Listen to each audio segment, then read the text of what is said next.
My name is Jennifer McArdle. I've been writing and publishing short fiction for the past few years. I grew up in Somers, New York, and I saw that some publishers were looking for short stories with the theme of folkloric horror.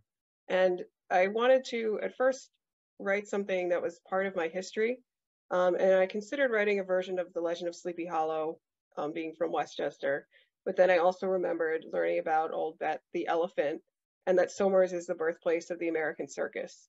I realized that would be a more unique and personal story because Somers is my hometown.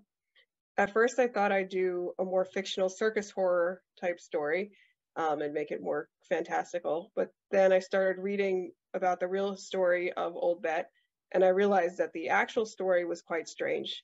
And I used the Somers Historical Society's archives online as a jumping point.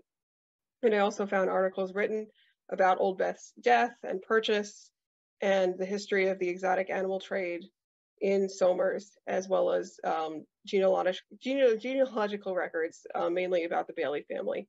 Um, and I consider the story that I wrote, The Elephant's Dream of Paradise, a historical fiction because I tried to follow the general historical record, but I also condensed some events and made my best guess on how the historical figures like Hacaliah Bailey and Daniel Davis Jr. might have felt based on the information that was available.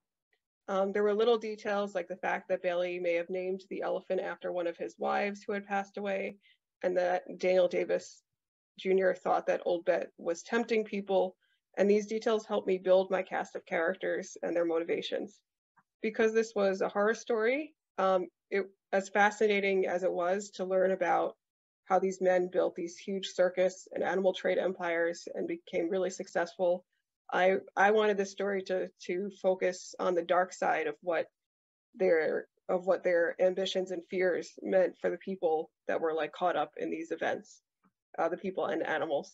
If you're interested in seeing more of my work, I have a list of publications and upcoming publications on my website, and the anthology that includes this story also includes 23 other stories from around the world, and it's called Their Ghoulish Reputation, and it's available in digital and print formats. If you get a chance to read it, I hope you enjoy it.